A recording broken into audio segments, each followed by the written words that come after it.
Good morning, everybody, and welcome to our first panel discussion. I'd like to very quickly just introduce our panellists. Firstly, Admiral David Johnson, currently the Chief of the Australian Defence Force. He's had extensive experience across a range of leadership, maritime and joint operations, training and capability management appointments in Australia and overseas, and he has held senior roles including the Commander of the Border Protection Command, Chief of Joint Operations and the Vice Chief of the Defence Force. Joe Buffoni is the Deputy Coordinator General of the National Emergency Management Agency. Prior to this, Joe served as the Director General of Emergency Management Australia and the Chief Fire Officer of the Victorian Country Fire Authority. And he led responses to major crises including the Black Summer, bushfires and the COVID-19 aged care outbreaks. And Vicki Thompson is the Chief Executive of the Group of 8 Universities. Prior to this role, Vicki was the Executive Director of the Australian Technology Network and Chief of Staff to a South Australian Premier. She currently serves on several national bodies, including the University's Foreign Interference Task Force and the Executive Cyber Council. So today we are talking about the issues of national preparedness and national support for defence. The 2024 National Defence Strategy tells us that Australia is facing its most challenging strategic environment since the Second World War. It also reaffirmed that Australia no longer enjoys the benefit of the 10 years window of strategic warning time for conflict. The NDS called for a new strategy based on a coordinated whole-of-government and whole-of-nation approach that harnesses all arms of national power to defend Australia and to advocate our interests. I've got a question to start for all three panel members. Given the clarion call for action in the National Defence Strategy, what does genuine national preparedness look like in today's strategic environment? And how can a nation like Australia mobilise whole-of-society capabilities in and beyond the Defence Force? Admiral Johnson, if you'd like to start. Mark, good morning, and Gay and Justin, who I saw as I came in, but many colleagues in the room, it's great to be here with you. This is a really important topic for us to engage with, and I'm delighted to have Joe and Vicki to help me out with Mark's questions as we go along.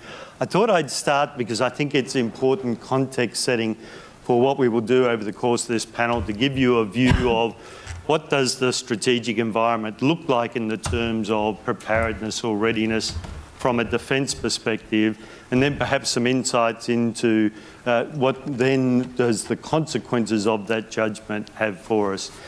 Mark made a comment that strategic warning time is no longer 10 years, and that was a critical judgment, first in 2020 and then reinforced in 2024, which had the impact of removing a very comfortable security blanket that we had. That meant that some problems that we knew we would have to address in national readiness or preparedness, we had time to be able to organise ourselves to do so. With the removal of that judgment, that meant we've had to take quite a fundamentally different approach in defence, and of course not limited to it. Other aspects of it are the pace of technology change, and we talk repeatedly that that is significant in a number of tech sectors. It's increasing. The consequence of that is the type of judgments we make of where do we put our investment now? Do we fill warehouses with equipment that we think technology will quickly overtake, and uncrewed systems, countering uncrewed systems are examples where that technological evolution is rapid. In Ukraine, the cycle is somewhere up to 12 weeks before tech investments becomes irrelevant because of counter strategy. So a real consciousness that we need to be very clear about where we make judgments about our technical investment. We're also having to recalibrate, so for many good reasons, I think like industry and many other partners, we'd established in defence an arrangement where we prioritised efficiency, and that meant we sought to lower overheads in how many warehouses locations do you maintain. Adopting that just-in-time approach to being able to ensure we've got the munitions or supplies or critical stores, but we're now having to rethink perhaps if you are after a resilient approach, effectiveness or efficiency is not the driving judgment that you are dealing with. We've learned through everything from the COVID pandemic through to the circumstances we see with conflict in multiple regions, there's an interconnectedness effect of it. And at the same time, we as a nation might be seeking to uplift, other nations are seeking to do the same, and that brings a degree of competitiveness to our ability to access the critical stores, tech or expertise that we might need. And perhaps finally, we're having to reconsider Australia as a homeland from which we will conduct combat operations. And that, again, is a very different way, almost since the Second World War, about how we think of national resilience and preparedness of we may need to operate and conduct combat operations from this country. And that's everything from our northern infrastructure, our supply chains, how we integrate with industry, states and territories is quite a different answer to that notion of operating from the homeland. Thank you. Vicky. So, not surprisingly, given the constituency that I represent, I'm going to take a slightly different tack. I mean, the challenge is an obvious one. How do you bring it all together? I'm going to take us back to the 1700s when a political theorist and philosopher and paymaster of the forces, Edmund Burke, said that education is the chief defence of a nation, and I would add research to that. And I think that's as true, if not more so, now as it was in the 1700s, given that increasing complexity that we are all very well aware of. And I would say from our perspective, what will keep us safe in today's world goes beyond our weapons, our tanks and our troops, as crucial as they are. But a really crucial element to our national security and also our national resilience is a highly educated workforce who are better equipped to actually handle those increasing complexities that we are seeing and to be nimble and to be able to be responsive, but also the research that underpins that. So I represent the universities that do around 20% of the national research effort, 70% of all of Australia's university-based research, and well more than half of our defence-related research across our 8 universities. So it's quite concentrated within that. So that's the perspective that I guess I'm coming from. It was put to me recently, actually, just in the last few weeks, and we had a meeting with the Chief of Army, and he actually opened the discussion with our Defence and Security Committee, which I will talk to a little later, around, I always ask the question, what keeps you up at night? And the theme is always workforce people, capability. And what surprised me with him, and we'd met previously with the Chief of Navy who had a similar comment but slightly different, was we need historians and philosophers just as much as we need actual people with cyber security, technical skills, all of those sorts of things. And so that's on us now to have a think about how do we actually uplift that capability and how do we work with the Defence Forces and others to actually provide that. I think in terms of our preparedness, which goes a little bit to your question, Mark, we've already had, I think, a really good example of that, and I note that we've got John Fruin on the panel after us. But universities, and my universities in particular, really stepped up, and I think in the COVID period, I think we surprised ourselves about what we could do. Within a matter of weeks, at the request of the Chief Medical Officer, we had mobilised all of our medical students, our nursing students to actually work on those vaccination clinics. We pulled together hundreds of researchers, epidemiologists, economists, you name it, we had them. In a time when we were closing down, and we used a very complex reasoning platform to come up with a very detailed report for a roadmap to give to the then Chief Medical Officer around if we go this way, in this case it was herd immunity, or whether we go open slather, what do we do? And I think that's a very good example of where we can mobilise in a crisis. I think the challenge is how we, as universities, obviously a lot of people in this room are already ready for that, but how do we, how do we prepare and be prepared, and how do you get the best out of us when it's not just in a crisis? Joe. Yeah, thanks, Mark, and great pleasure to be here. There's a great synergy between what's been spoken about from the CDF and Vicky and what the universities and academia. But I'll take you to a different point. We're already in conflict, and we're in conflict with nature right now. Climate change, more frequent, more intense disasters, are running, rife. We've seen it just recently with this high weather season, and quite challenging. And we're impacting on communities right now. There are communities that are cleaning out their homes, but we had fires, floods, cyclones all converging. Now, the reason I put that on the table is there's an opportunity in that. And there's an opportunity around actually building capability that can then very, very quickly integrate and work with the defence machine should we end up in the conflict that we're speaking about in the defence context. And the other key thing, and picking up on Vicky's point, the classic capability model, so people, governance, systems and technology, and how you bring that together. And we actually have done that in Australia in a way that hasn't been done in other countries, in how we integrate through a national coordination mechanism that brings the private sector to the table as an equal partner, not as somebody bolted on, but as an equal partner. How we bring not-for-profits in, how we then bring governments in a federation together that actually all work together for a common outcome. And we've applied that not only in the natural hazard space, but in the cyber space and the national security space. And I think that there's an opportunity there to integrate that with the defence system. The point around how we leverage off academia and the institutions is really about bringing whole of society together for a common cause. There's one other factor, though, that I think we need to put more effort in, and we haven't touched on. That's actually community and society as a whole. And that conversation, the open and honest conversation around where we're at. As we said, probably most challenging environment since pre-World War II. The current community isn't used to that. And if we don't understand the adversity, we're never going to build resilience, which is a really critical factor for us. The other key factor is how we actually leverage off technology, the private sector in terms of rapid deployment capability, and an agile system that we can actually get into the government capabilities, but then actually deployed even as a civil community. The other key thing around civil society, if we end up in conflict, civil society still has to continue. There's still medical issues, there's still food issues, food security, there's still going to be natural hazards. People still have to live and survive.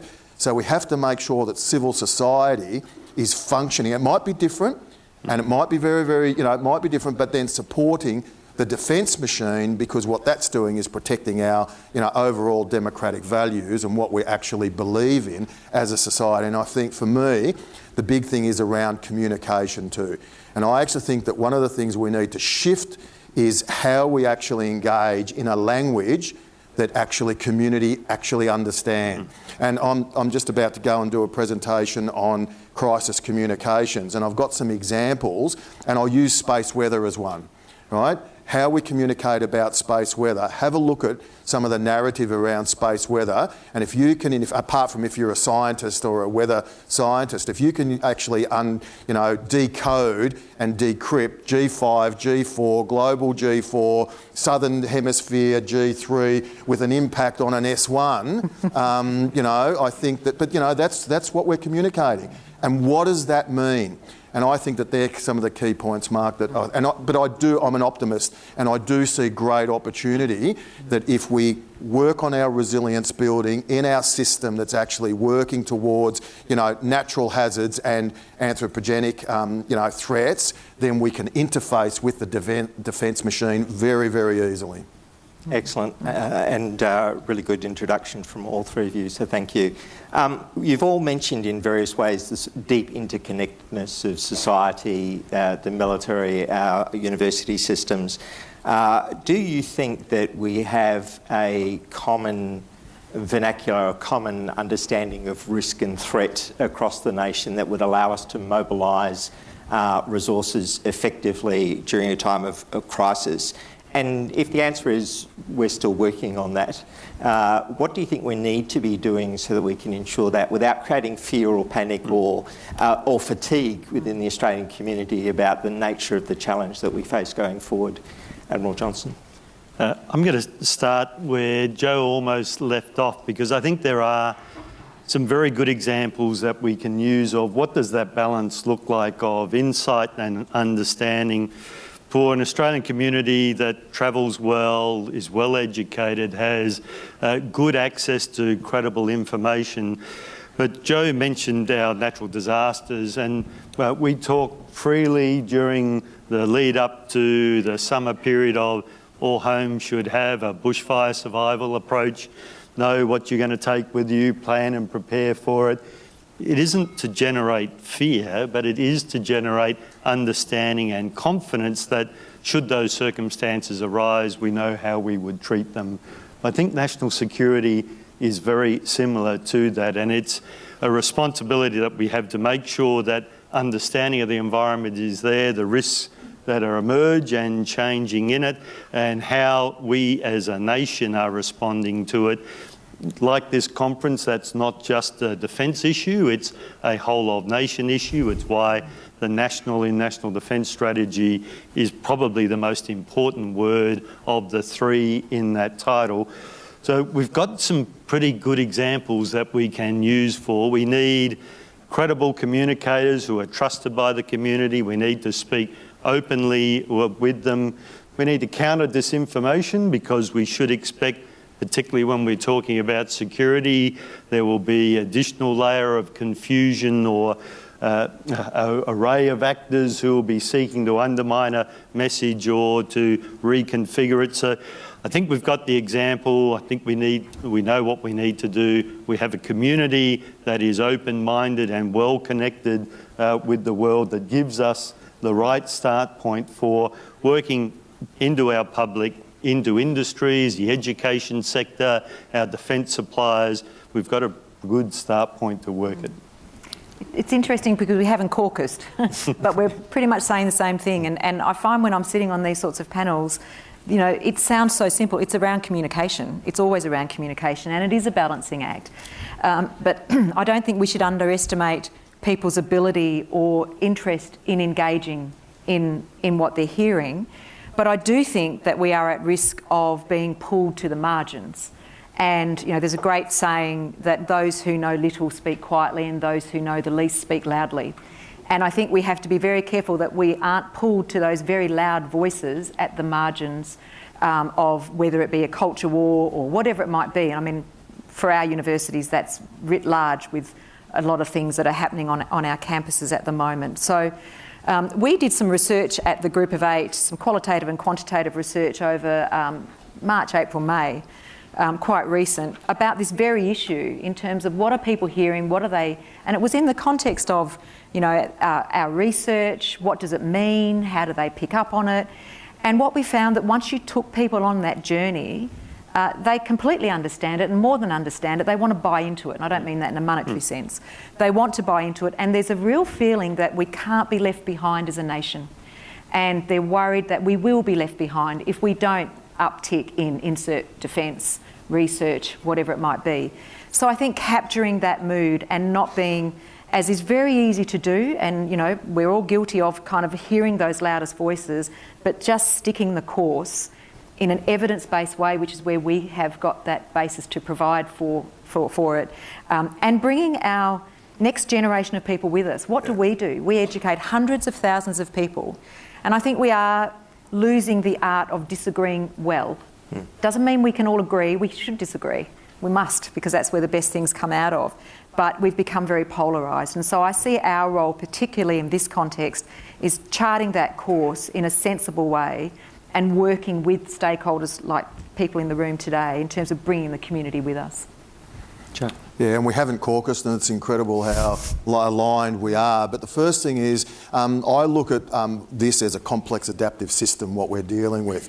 And I think that you have to look at all elements of it too. So, you know, the infrastructure element, the social element, which we're touching on, the technology element as well, our supply chains, how they all line up. But then the biggest one that we're touching on here is the social licence and how we actually engage with that. And I think there are layers. So we touch on, you know, the educated and the universities and they're engaged and you know, absolutely a fan of respectful contestability so that we can actually have those debates so that we don't get groupthink and we actually challenge each other. But I think there's another layer too. And I think it's actually how we communicate in common language that everyone can understand. Because sometimes, and in my space, in emergency management, and I challenge my peers, we look at policy settings through a middle class lens. And I've learnt through many disasters that sometimes in communities, they are actually computer literate in some communities. They actually don't have the means to actually undertake actions that we ask them to. So we need to take those into account, and in particular, our cohorts that are, you know, disproportionately at risk as well, you know, to get them into it because they're a critical part of our whole system. But for me, the communication element of it. 15 years ago, we could not even talk about catastrophic disasters. Like 15 years ago, it wasn't spoken about because, again, this fear thing. Now we're speaking about it openly. You know, I often speak about consecutive, concurrent and compounding events, and we're seeing that. Each high-risk weather season is becoming closer to a catastrophic, you know, impact because of these convergence of multiple hazards. You put a cyber event into that, you put a national security event into that, you put a biosecurity event into that, and very, very quickly, and last week we ran an exercise in this room that actually had those things coming together. And I can tell you, these were emergency management professionals from around the country, and we stressed them, and we stressed them on purpose. But why did we stress them? To build resilience. And if we start to do that in a respectful way with community so that we bring them along, they understand, and it's not about creating fear, it's actually knowledge is power, and then if we get the knowledge right, Australia's a resilient country. You want to get resilience, go up north, go into Central Australia, and you get resilience. But I tell you what, they'll push back if they don't understand, if they're not connected, if they don't actually know why. And they're not just going to roll in because government comes in or somebody comes in, you know, with a lot of bling on and actually sort of say, oh, well, this is how it is. You have to actually engage with them. And I see a lot of power in community. And the other thing is too, community not just, if we have an adverse event, community just don't sit there and just go, oh, well, we'll wait for government. They're actually rallying. They'll actually start to mobilise. And we see that, you know, sort of around the world. The other thing is, and I see our PNG, colleagues here, you know, when it's not just domestically, we actually have to look at our region and make sure that that's connected as well. Because in this environment, we're actually partners domestically and also within the region. Thank you, Joe. A question for you, CDF, based on the conversation, the social licence challenges that we're facing, the need to mobilise collective effort. Defence has been saying for some time now that it needs to be the provider of last resort for a range of lower level contingencies, so you can focus in on the higher range contingencies. Building the mobilisation capability for those high-end contingencies, particularly in industry and the community, takes a lot of additional effort from what we're doing day in, day out. Do you think that we've got there yet, or do you think that there's more activity that we need to put in place to ensure that Defence can draw on the resources it needs, particularly for those higher-end contingencies that you're going to need to deal with? Mark, it's certainly a position of the department, but through what we saw with the government inclusion in the Defence Strategy in 2024, an agreed approach that the role of Defence, the function we perform that only we can perform, is providing military capability to defend the nation. There is no other part of Australia that does that particular role for us. So in an environment where we say warning time's not 10 years, it's more complex, that we need to be ready for a range of scenarios that threaten our country, it is vital that the Defence Force is able to focus on that mission. That has consequences to the training we perform, type of international engagement activities we engage in, the need for high-end to preserve time to lift the individual capabilities of people and then the collective skill set of them so that they are ready for those more demanding tasks if we are called on to perform them. But we equally recognise, and I think particularly the question is around the amount of time we had spent in the 2019-2020 bushfires was a high period for us, the COVID pandemic similarly. We do recognise that there is a great reassurance that comes to the Australian community when they see a uniform group of people arrive, when that community is in need and they require assistance. So that's not lost on us, and it is a core part of that engagement that we have with our community and the confidence and trust that they provide to the Defence Force. So it is a question of balance then.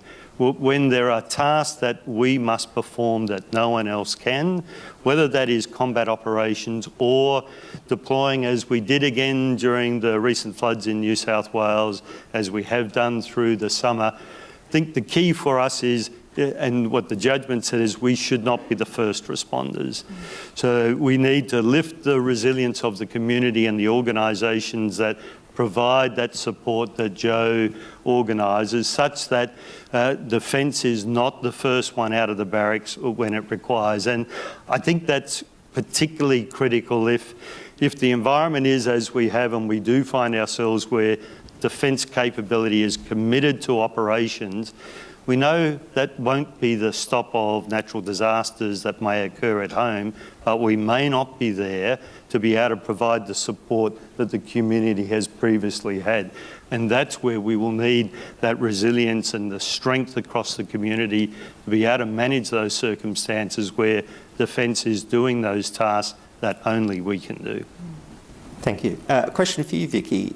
You mentioned some of the challenges that we've seen on campuses over the last couple of years.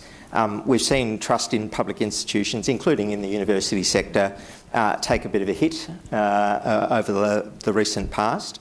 What role do you think that the university sector can and should play in enabling resilience, particularly psychological resilience in our community, such that it would be better prepared to both weather a storm and then respond, rebuild, reconstitute after a storm?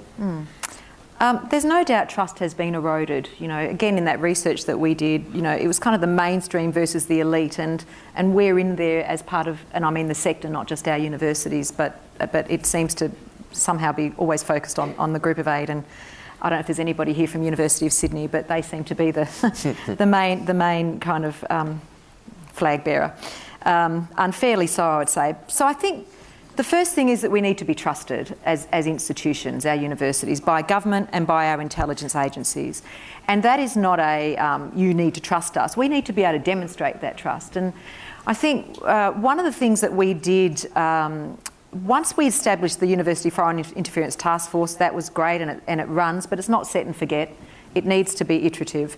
But one of the things that we did at the Group of 8 was we looked around and thought, we need to do more. We're not speaking the language. There's often a story. I'm not an academic, but and I'm sorry for any academics in the room, but they speak a different language.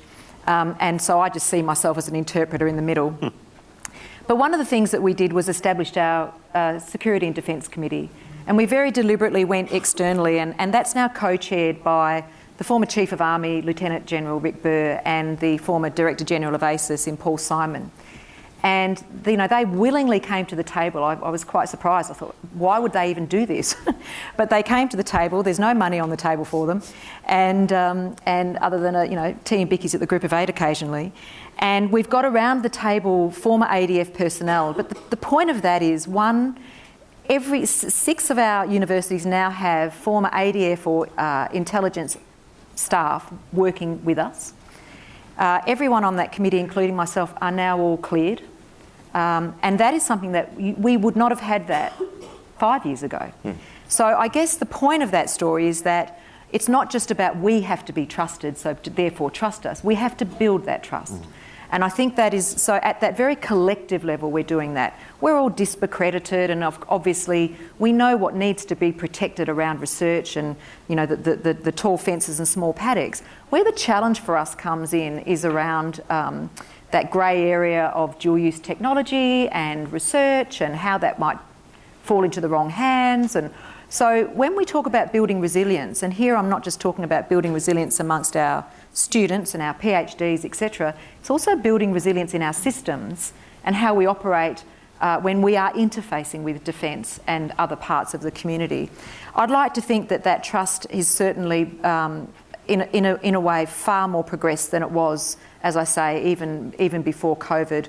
And we're having very open and honest discussions in a secure context, so that that level of cynicism that frankly was there, and I can recall Duncan Lewis was head of ASIO at the time, and he came to meet our board, and there was just a level of cynicism because frankly, and Duncan's my chair on the EABC, so I know him well, and respectfully, he came and told us there's things that are going on, but we can't tell you what's going on, but just believe us that something's going on.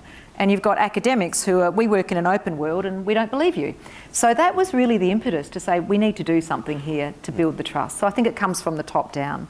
So I'm not sure it answers directly your question, Mark, but I think it's an important point about how we too are growing as institutions and really want to be seen as and demonstrate that we are a national asset to be drawn on and to be interfaced with, because we've got a lot to offer.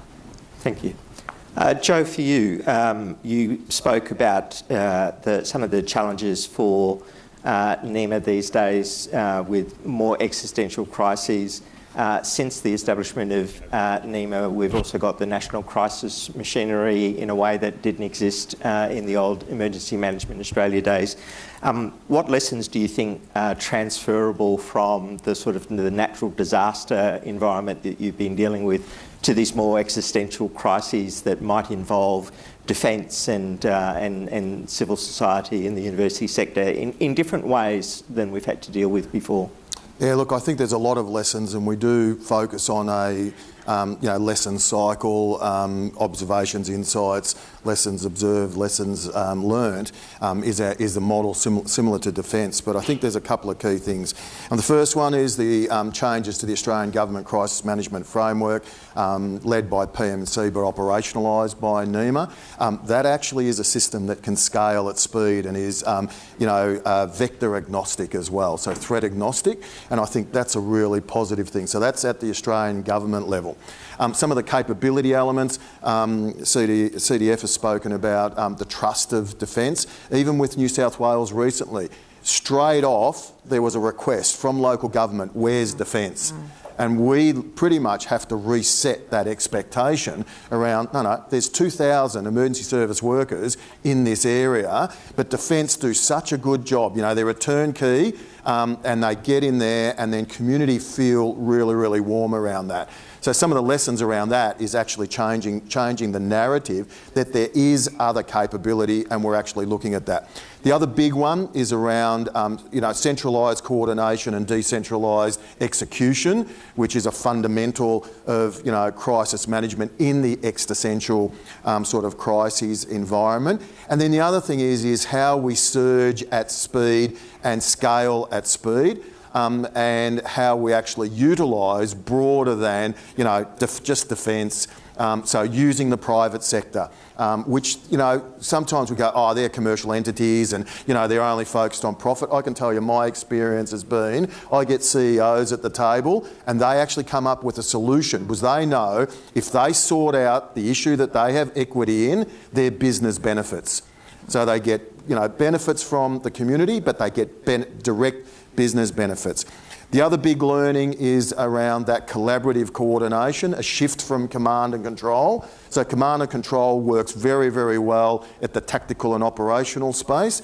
It doesn't work well at the strategic and when you're dealing with existential ones. The other thing is, you bring people into that system. In a command and control system, you generally have to be trained to operate within that. In a collaboration model, you don't have to be trained. You actually bring what you bring, whether it be legislation, whether it be policy, whether it be, the technology out of your logistics system, you bring it to the table and it gets brought together and actually coordinated. Very, very, very powerful. The other thing that I'd love to see, we talk about the shift from defence. So we're looking at building national capability. We've got stockpiles, we've got panels, we've got a range of capability. We've got, like veteran-led volunteer organisations, DRA. But still, it's still really not enough. I'd actually like to see us leverage off the public service. 170,000 public servants, why couldn't we shift them into a trained, mobilised capability when we have to actually shift into, a civil defence concept? A very cost-effective way of actually building capability very, very quickly, and it deals with the issue around volunteerism. And then the last piece is, and we learn this through spontaneous volunteers, and we're dealing with this in New South Wales right now. So that is actually the community just rallying up and going, we can help. But the thing is to get the value out of that is they have to be coordinated, they have to be welcomed, and they have to be included in the system. And you can really mobilise very, very quickly. And if I think about, what's happening in Ukraine, and I sort of look at that through a civil defence lens rather than a military lens, and I see how the community has rallied together, to do the civil defence, to maintain civil society, and even to do some of the intel gathering to feed into the defence system. That to me is something that can be really powerful. And it's not about spending millions and millions and millions of dollars. It's actually about, coordination, that communication, so that people have that common purpose, and then you can really leverage off it. And they're actually some of the things that we've learnt through that. The other one is around, and out of COVID, again, I labour on the national coordination mechanism. Since then, that was born out of COVID, where obviously health were focusing on the health part, the public health part, how we were dealing with all the supply chain issues, how we were dealing with all those non-health issues, and then the national coordination mechanism was born out of that. We've ran nearly 700 of those now since COVID, and the biggest one we've had is 573 people online actually understanding the problem, dealing with it, and very, very quickly coming up with solutions. And that's a big learning, and that is that collaboration model. Through collaboration with the right, no authority, no legislative authority, just convening power and utilising existing capability, incredibly powerful.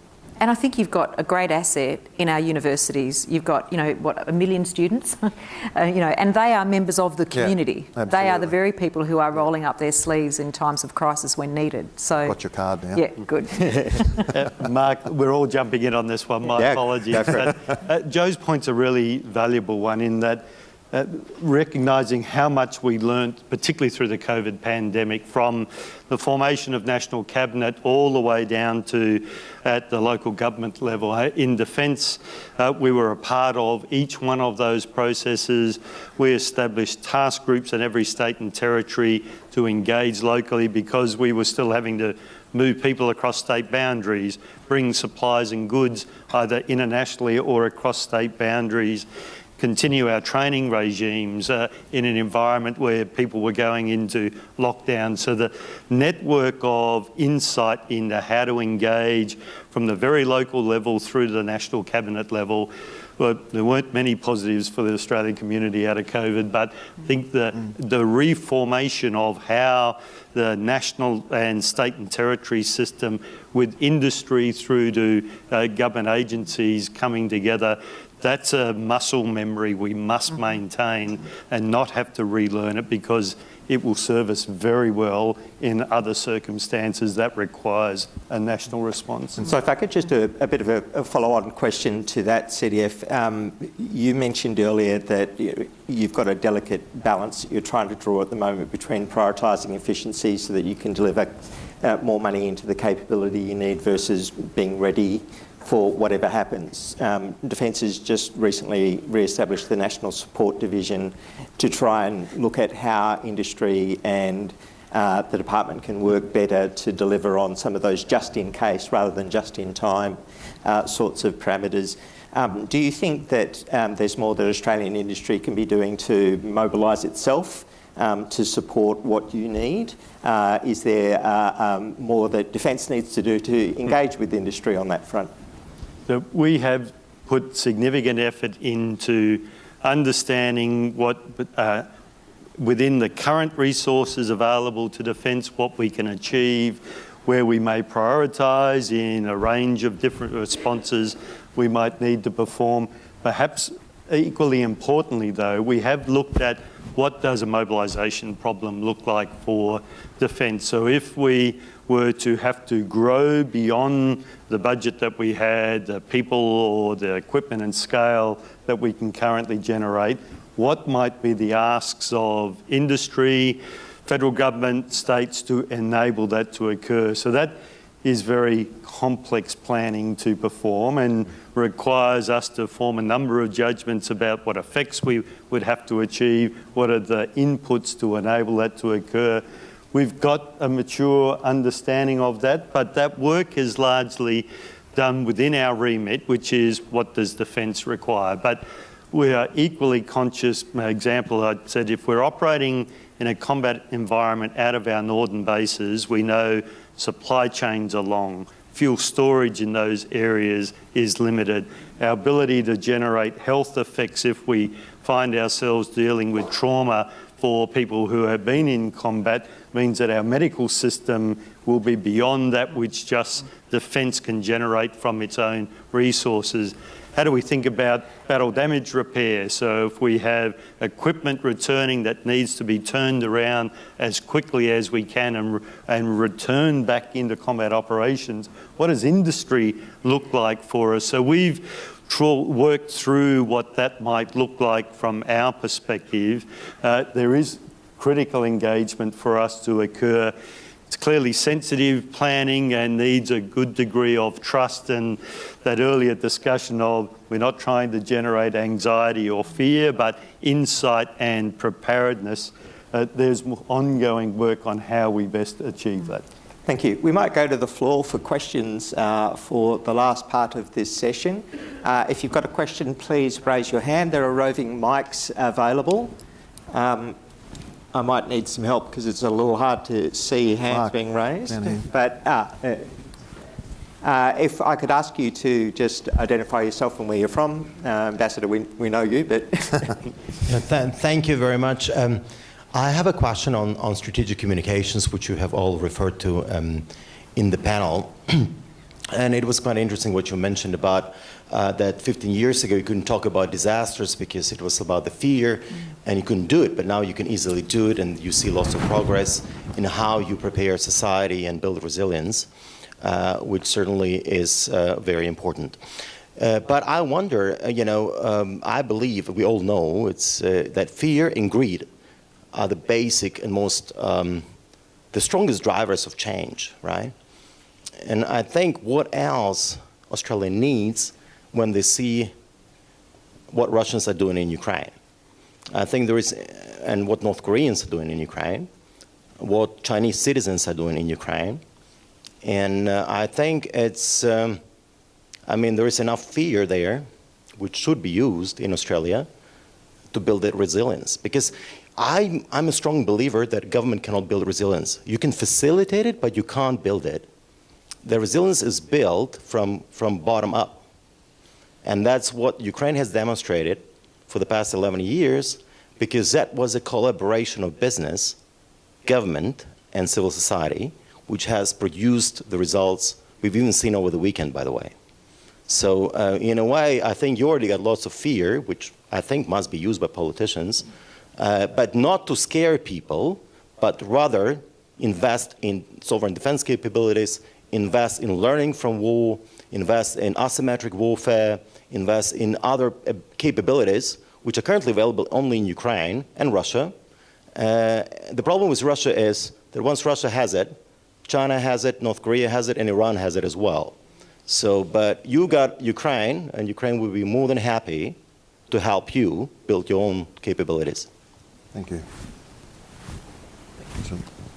So the question was... Perhaps I can... We just both look to you. I can, yes, thank you, Vicky. There's two areas I'd like to comment on, and I think Ambassador's point, which is important for all of us, is what happens, what is occurring in Ukraine with Russia has relevance to Australia. I think that is, we see the implications when you threaten the use of nuclear weapons, that has global implications to it. When we see, as we have DPRK troops supporting Russia in the fight, that has impacts back into our region. The transfer of technologies or expertise all have consequences of directly into Europe, but spill over into our region in a way that makes the Ukraine circumstance very relevant. I think the second part, and aligned to the theme that we've been discussing this morning, of how important national resilience is. So I think many commentators and assessors had a view that were Russia to invade Ukraine, that Ukraine would fall as a nation relatively quickly. And 3 years later, that is clearly not the case. And there are a number of reasons for that, but I think at the foremost is the resilience of the Ukrainian people and the way they have applied themselves to the illegal invasion by Russians. So that should be relevant to our thinking of the importance of national resilience from our communities through to our institutions, of how impactful that can be when we get that setting right.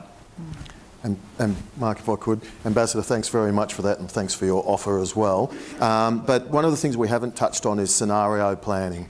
And I think that that's also very, very powerful, but not scenario planning on our historical understanding and knowledge, because then what we're building is what we know, and what we're building is what we're comfortable. It's actually scenario planning and scenario analysis of what the future, and sometimes building in fear.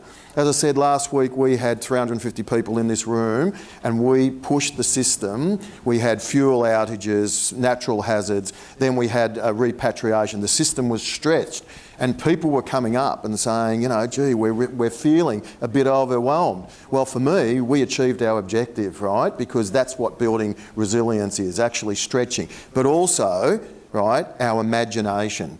And that's one thing, and you know, we look at September 11 and you know, they thought that that could never happen. Well, it did. You know, we're looking at Ukraine, and I think we need to look globally to protect ourselves domestically and to build that resilience. So totally support some of your comments. Thanks. Thank you.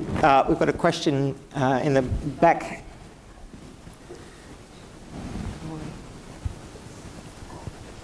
Good morning.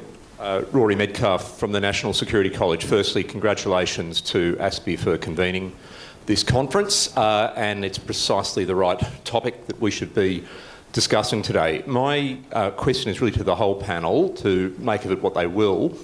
In this room, I guess we see many faces from the policy community, from the intelligence community, from academia, from think tanks. What would your advice be to all of us to ensure that in Parliament, including ministers, opposition, crossbenchers, state governments, there is a higher level of comfort in their joining a conversation about national preparedness as deterrents to be ready for, hopefully prevent war, but to be able to speak about this frankly and soberly? Joe, do you want to go? You deal most often with... So I think we've touched on it in what we've discussed in the panel. And I think, you know, and picking up on Vicky's point too, some of the evidence base, you know, some of the research that's actually occurring, you know, to be able to have that conversation, and also some of the publications that actually, you know, get put out there that sometimes might not be really comfortable in some spaces. You know, sometimes, you know, you have to sit in that discomfort and actually think it through. I'll give you a classic example. In a natural hazard space, our First Nations people are overrepresented in the last seasons and severely impacted, and we had to sit, we voluntarily sat and heard about their experience, you know, on the ground. And for me, it was uncomfortable. It was uncomfortable about how the system had responded to that. But you know what? Really, really powerful, because now we've got, you know, a drive to actually change that and make a difference. So I think all of the institutions, all of the think tanks, you know, all academics, but also industry, to actually start driving the conversation in a rational, and I think picking up at the point, we don't want to end up in the margins and in the extremes. We want to end up in that really good debate that actually builds confidence. And I think it goes back to the ambassador's, conversation too. When we build that foundation of knowledge and understanding, we actually build resilience. Because if all of a sudden this just suddenly happens, then you know what occurs? All of a sudden we have fear, and then we've lost trust, right? Because we go, well, how did we not know about this? And I think that's a learning from COVID too. From COVID, at the start there was a lot of trust, and then eventually some of that, started to sort of erode for a whole host of different reasons. I mean, far be it for me to give advice to Rory, because Rory is on our GO8 Defence and Security Committee, so we take advice from Rory. But I think just to really reinforce that point that you've just made, but politics is also about the art of the possible, and I think we are, and we have been, particularly in the Australian context, but more globally, in a very adversarial context when it comes to politics. And we talk about the complexities and the changing environment that we're in the defence space and any other space. Well, we certainly are that in the political environment globally. And so I do think that our role as institutions, as universities, is to be that kind of calm voice of reason with an evidence base that supports dialogue. And I feel this is a very simple answer, but for me it's all about communicating in the right way to the right people and in a trusted environment. And that sounds a bit cliched, but for me that's how our engagement with government has to be for us to actually get traction. Thank you. And Rory, if I could add, and good morning, I completely agree with what both Joe and Vicky have said.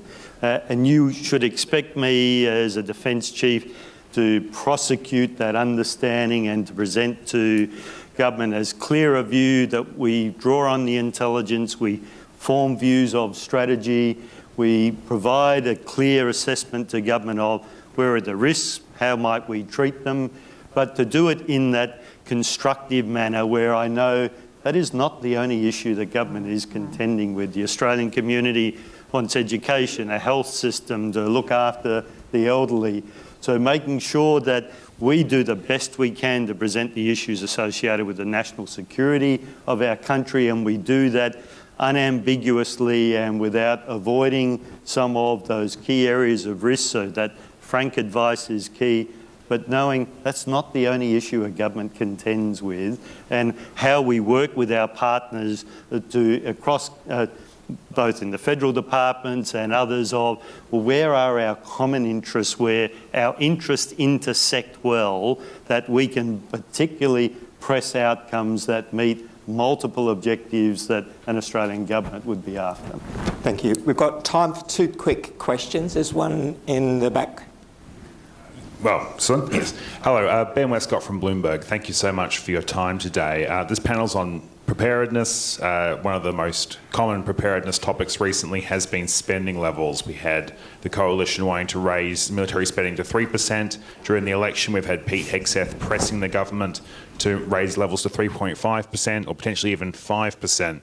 Now, without going into specific levels, does the panel think there is a need for such an increase, a large increase in military spending? And is it as simple as, more money equals better outcomes in defence? I think my panel members will probably sit back in their chairs a little at that point and look at me to start with an answer. I'm surprised it took us to the last 3 minutes, perhaps, given Mark's report and other commentary to get that point.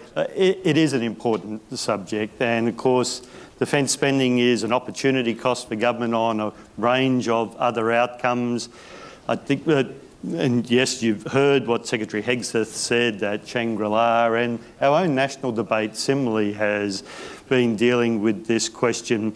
I would say Defence is fully expending its budget at the moment. That's a good thing, as we've uplifted our acquisition delivery, workforce is improving, our view of what we need to do around readiness. That does put pressure on a budget that we have to make choices on. It is helpful now that we have a biennial strategy cycle, so unlike the past where the frequency for structure reviews or white papers was an open-ended proposition, the opportunity we have with the biennial cycle now is to keep coming back and reviewing the strategy, looking at the opportunities or where the investments are required, putting the case to government to increase the defence expenditure where we believe it is needed to meet particular outcomes. Last defence strategy was in 2024. The next one, of course, will be next year. We're in the process of doing that work and building that advice to government now. So the mechanism to come back and ensure our appreciation of the environment, the strategy we deal with it, and the budget that accompanies it is the mechanism available to it. And that's where it's my job and that of the department to give government that frank advice and a view of what we need to be doing. Can I just answer this in a slightly different way, because obviously I don't want to get drawn into the defence spending side of it or investment side, but what I would say is that we have now a broken and distorted funding system which is an inherent sovereign risk, and that is how we fund our R&D effort in this country.